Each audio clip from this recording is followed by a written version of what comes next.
So for 40 years, Moses is serving as a shepherd in the backside of the desert, working for his father-in-law, Jethro. And then one day he is out over and seeing the flock, and he sees this bush that is on fire, but the bush is not consumed. And so he goes over to investigate, and he hears the voice of God, and God calls him to go to Pharaoh, to the most powerful man in all the earth. And there Moses is to demand to Pharaoh that he let Jehovah, or Yahweh's children, go. And so after a little excuse making, Moses obeys.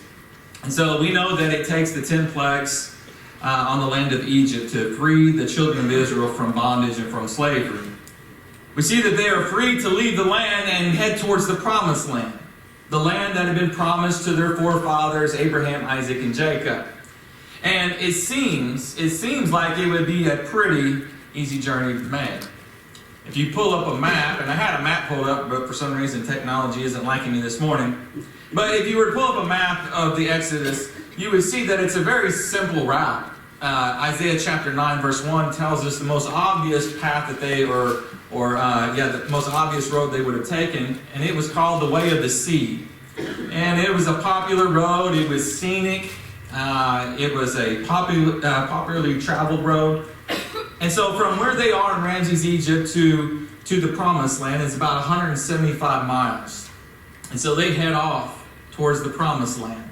And they leave Egypt, and I know Moses is thinking, okay, it's 175 miles from here to where we need to be. This got some nice scenery on the way. You're going to be walking along the coast. It's going to be a great journey. To give this kind of a little bit of perspective, the walking route from here to Branson is 210 miles, okay? And so if you put in Branson on your maps and you hit the little walk icon, it says you can make it there in 2 days and 13 hours, okay? You walk here from here to Branson, 2 days and 13 hours. That's pretty aggressive, right? I mean, that's if you don't stop to eat or sleep or to do anything else, right? But if you were to walk walk from here to Branson 20 miles a day, you could do it in probably about a week and a half. So the Israelites, there's around 2 million of them. They've got their materials, they've got all the things that they collected from the Egyptians. And so I think Moses, in his mind, he's like, okay, a month at the max is how long it's going to take us to get there. But if you know the story, that's not how it really went, did it? God took them on a much different path. Instead of leading them on the way of the sea, the most direct route, we see that, God takes them on a much different path. Here's how I want us to define the direct route. The direct route is the shortest distance, it is the most scenic route, and it is the most popularly traveled route. And in case you didn't know this, you know that God isn't a big fan of the direct route, is he? He's not. God doesn't necessarily choose the shortest distance. He doesn't choose the most scenic. And I'd say 99.9% of the time, he doesn't choose the most popularly traveled road for his children to make. So God, we see what happens after he leads them out from the land of Egypt. And he takes them to Mount Sinai. And this is where we see that God gives them the 10 Commandments. They spend a considerable amount of time here in this region. They spend about a year here. This is where God instructs them about constructing the tabernacle. This is where they learn about sacrifices and offerings to atone for their sins. And they spend about a year there. And I think one of the reasons why God took them down to Mount Sinai and he stopped with them for so long is that the children of Israel, they just needed some time to detox. Because if you think about it, the children of Israel for 4 centuries have been slaves. All they had known was the slave life. And so, before God can take them into the Promised Land, He's got to get them out of that mentality and out of that mindset and out of that attitude that they've had for centuries. And so we see after about a year, they are ready to start leaving Mount Sinai and head towards the Promised Land. They're ready to hit the road, and so God gives them that supernatural GPS. You remember that? A cloud by day and a pillar of fire by night.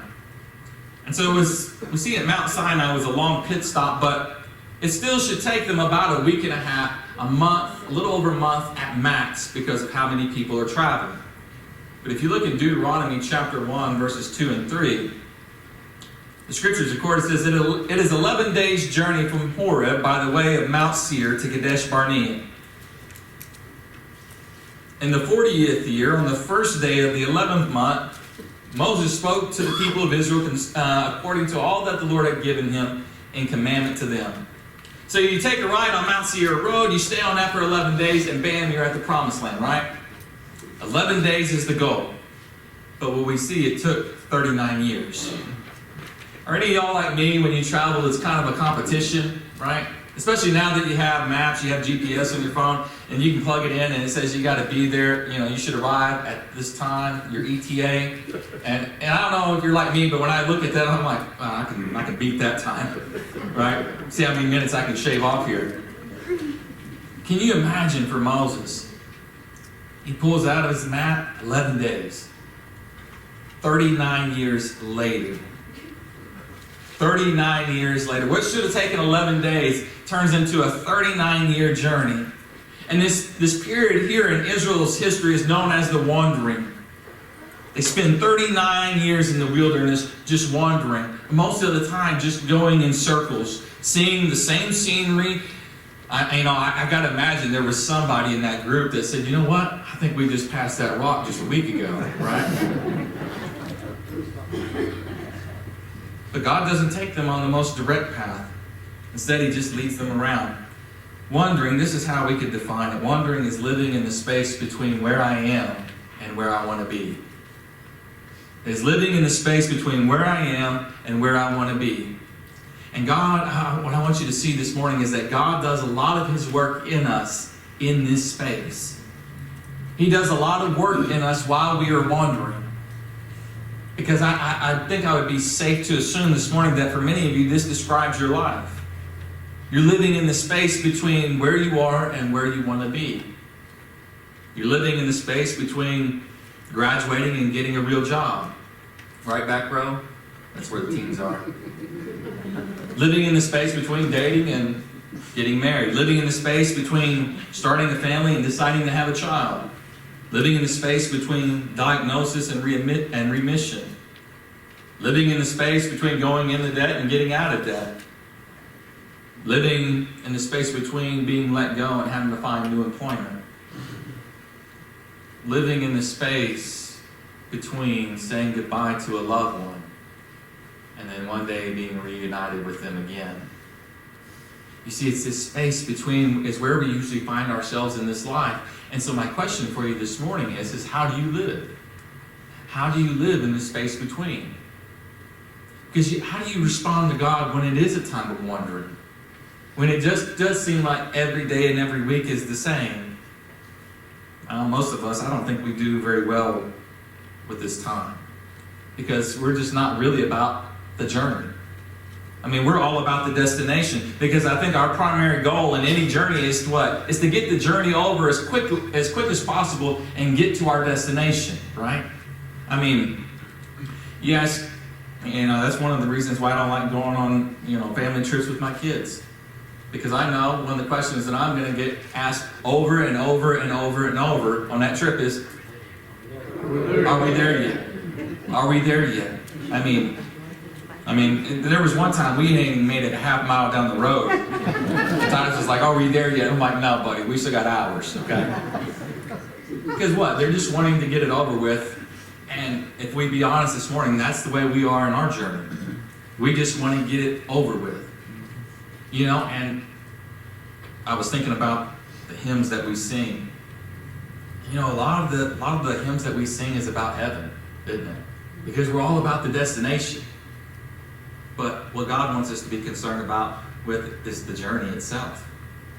Because our tendency is to focus on our destination and it's to eliminate as much time in between as possible.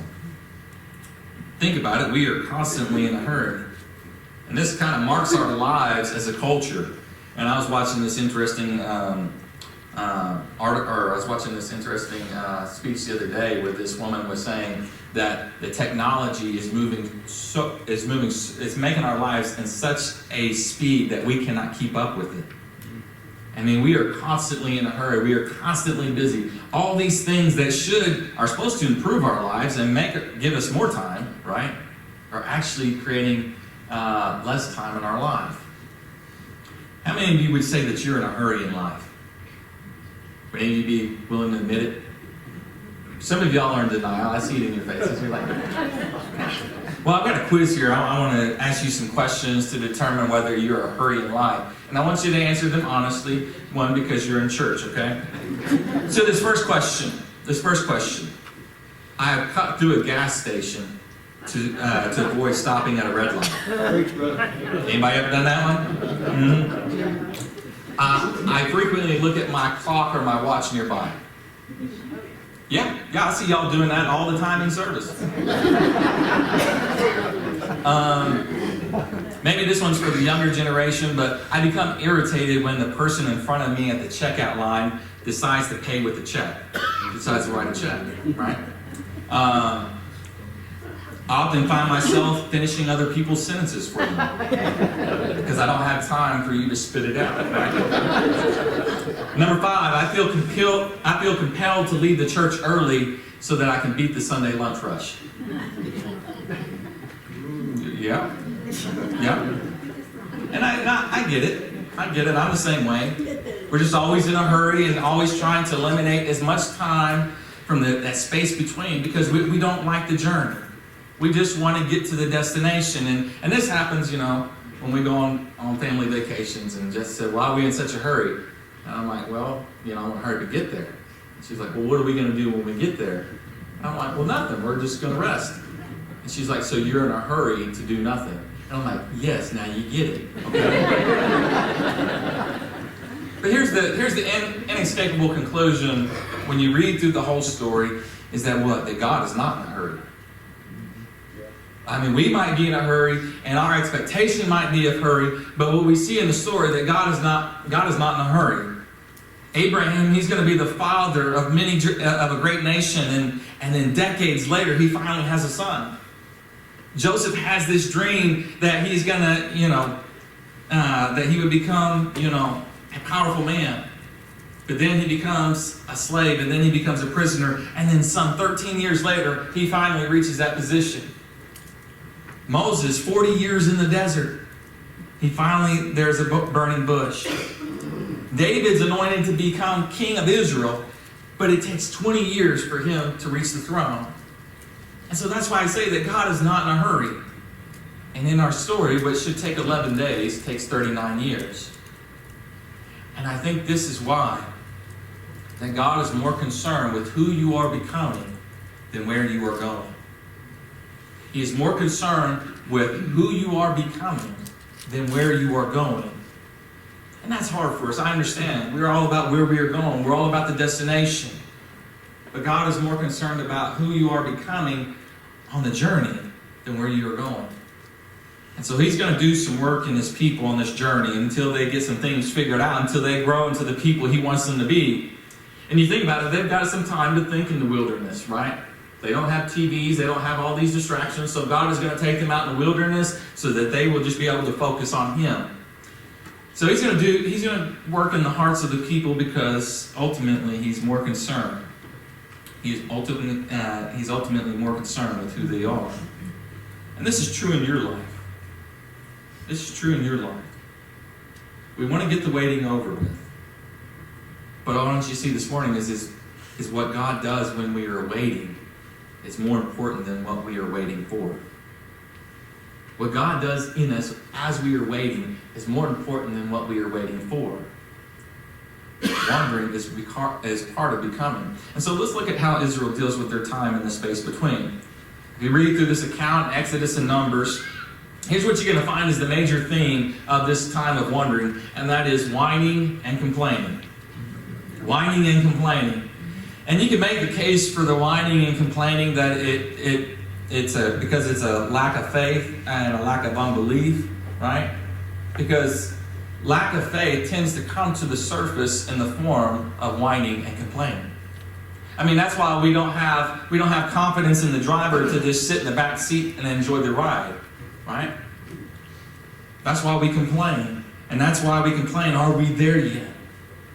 Because we don't trust the process. We don't trust the journey.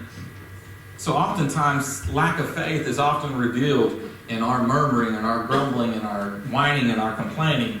That's good. And here we see here the children of Israel, most of their complaint is about food. Okay? Now, I'm not insinuating anything here by saying this in front of y'all, okay? We eat a lot, and I've never heard anybody complain about the food, all right? But it's a common theme for them. In Numbers chapter 11, verse 4, it says, "Then the foreign rabble who were traveling with the Israelites began to crave the good things of Egypt. And the people of Israel also began to complain. 'Oh, for some meat,' they exclaimed. 'We remember the fish we used to eat for free in Egypt. And we had all the cucumbers, melons, leeks, onions, and garlic we wanted.'" We see here that they're whining and complaining about the food that God miraculously provides. He provides water from the rock. He provides quail and manna. And in Deuteronomy it says he even miraculously causes the soles of their sandals to not wear out. But we see that they are constantly complaining. And I don't want you to miss this, that the complaining is contagious.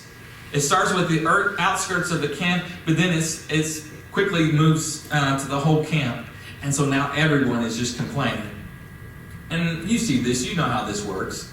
It just takes one person in a family who sets the tone of complaining and whining, and then the rest of the family has become just a family of complainers and whiners. It just takes one person in the office building to set that tone, and then also in the church. It only takes one person, and then it begins to spread like a disease through the rest of the camp. See, complaining and whining, it spreads like an infection. And it's just toxic in the home, it's toxic in the workplace, but it's also toxic in the church. I heard one writer, he said, "People who complain are like clouds that cover up the sun and keep it from shining. They are like sponges that rob the joy from life that God wants us to have." And there's even studies that show how detrimental that whining and complaining is to our marriages. I heard of some research done by the University of Denver. And they looked at couples in their first 10 years of marriage, and they said one of the highest indicators of whether that marriage will stay together is complaining and whining. And here's what they found. They found that in marriages where there were 5 negative comments or less per 100, there was a good indicator that marriage would last. But in marriages where there were 10 or more negative comments per 100 comments, it becomes one of the most reliable factors that marriage isn't going to make it. You see, the children of Israel, they're on this journey, and they complain about the food, and really they start complaining about it before they even left the driveway.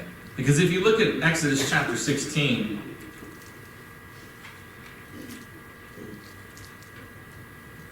it says, "There too, the whole community of Israel complained about Moses and Aaron.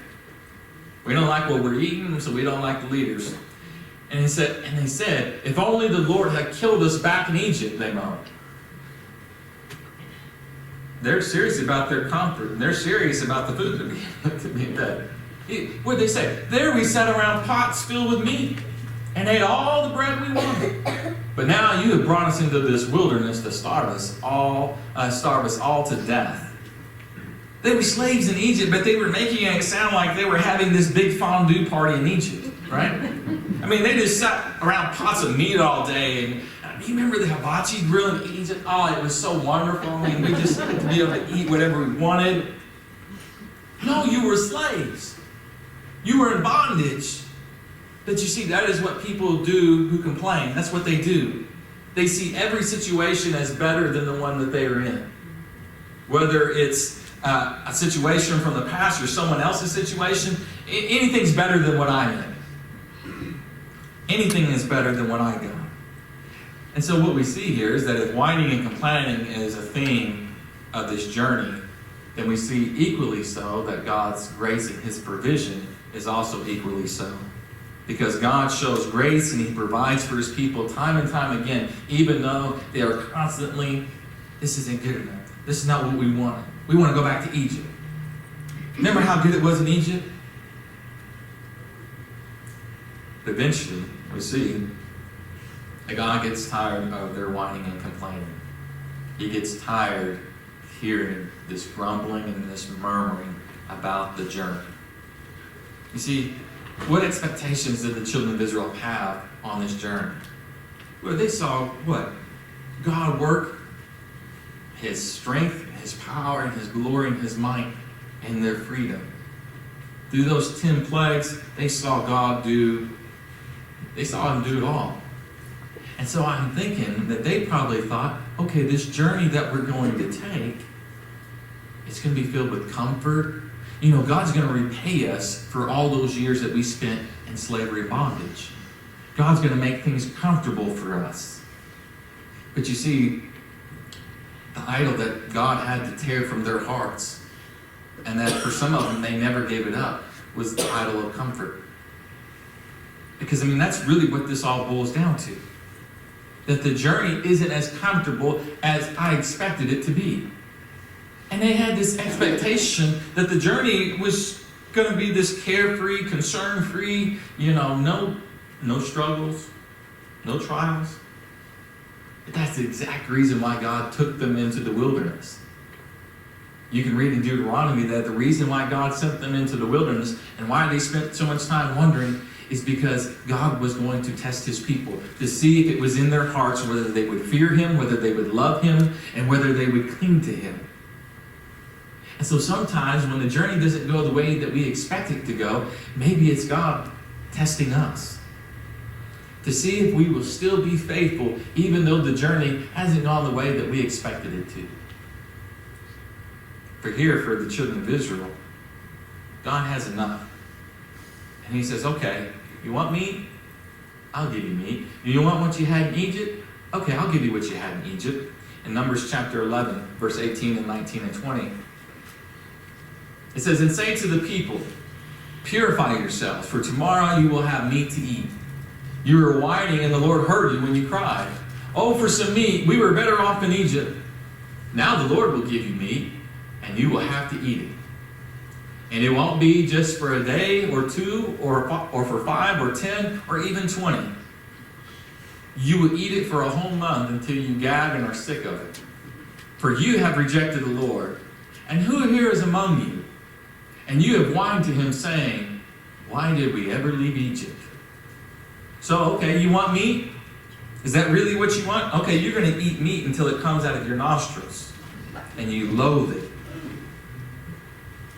What is God doing here? He's giving them some perspective, isn't He? And that is what at times in our life is what our complaining and our grumbling and our murmuring needs. It needs some perspective.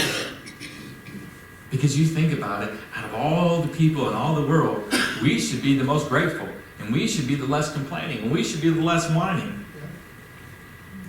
But we are probably the most complaintive and the most murmuring and the most whining out of all the nations. Why is that? Because we lose sight of how blessed we are as a people. We lose sight of how He has provided for us. And so we need some perspective on this. John Ortberg, he says, what would really change our lives is if we would just look at different situations in our life and just say 4 little words. It could be worse. It could be worse. He says we don't tend to do that. We normally look at things in our life or we look at our journey and we say, that's not fair. Or I deserve better. But he said, what if we just looked at our lives and we just said those 4 little words? It could be worse. It could be worse. Say it with me. It could be worse. So when you go home today and you're in through the front door, you might be tempted to think, well, if I just had that home or if I just live where they live, but you're not going to think that, are you? You're going to say, you know what? It could be worse. It could be worse. In the morning when you get out of the shower and you make the mistake of looking at yourself in the mirror, you might be tempted to think. You might be tempted to think, you know what? Well, yeah, I just had her body, or if I just had his metabolism. But that's not what you're gonna. That's not what you're gonna say. You're gonna look at yourself and you're gonna smile and you're gonna say, it could be worse. It could be worse. It could be worse. And tomorrow morning when you wake up and you roll over and you see your spouse, you might be tempted to think. You might be tempted to think. you're not going to do that. Because I assure you, it could be worse. See, sometimes what we need is a little perspective. Because sometimes we get lost in the way.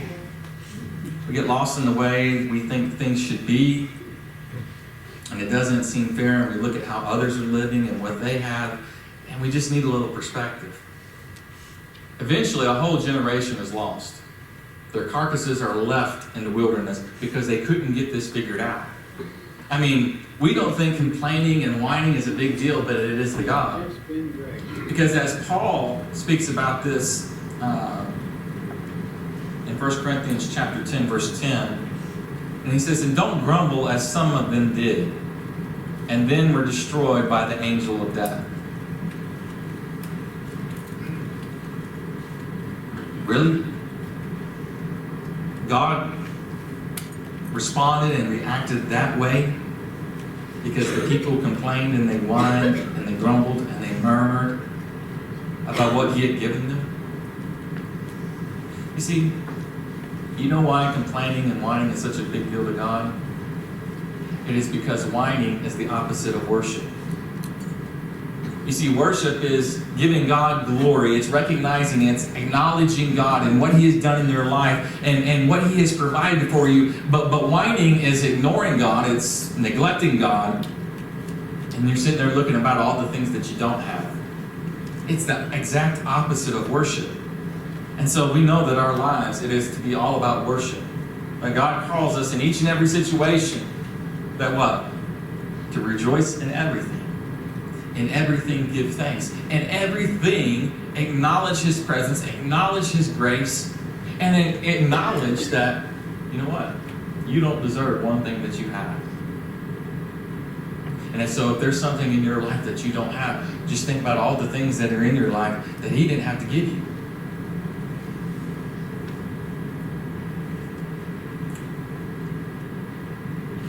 In Numbers chapter 14, verse 11, it says, "The Lord said to Moses," he said, "Moses, how long will this people despise me? And how long will they not believe in me, in spite of all the signs that I have done among them?" He said, "Moses, how long is it? How much more do I got to do for these people? How much more do I have to give? How much more do I have to sacrifice that these people won't despise me? I mean, I've done all this for them, and it's like they don't even notice it. I mean, I give them jobs, I give them homes, I give them food, I give them family, I give them a church family, I give them all of this, but I'm still ignored. I mean, they still got all their other stuff that they go through the week. They're more concerned about football. They're more concerned about shopping. They're more concerned about their homes. And I give it all to them, but it's the very thing that takes their focus off of me and puts it on that.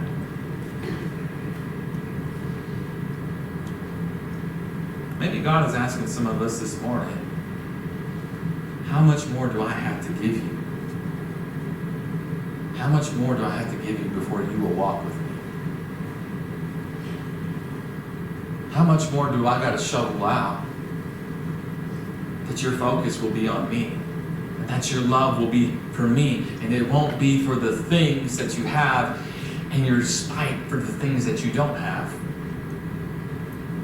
Because for some of you here, God has been so good to you. He has been so good to you. But you ignore him. I mean, you think about it. He's given you health. He's given you opportunities. He's been so good to you, but you still don't lift him up as Lord of your life. He's given you so much, but you still haven't surrendered it all to him. There are still things in your life that you hold on to, even though God, he doesn't hold off anything for you. And he's given you so much. You see, why is this such a big deal? Well, here's the outlook of someone who complains. Here's the perspective that a complainer has. Everything that God asks me to do is too much. And everything that God has done for me is not enough. Everything that God asks of me is too much. That's too much. But everything that he has done for me is not enough. You see, God told the Israelites, in spite of everything that I have done for you, you still do this. They still choose their hobbies over me. They still don't have time. Nothing's ever good enough for them.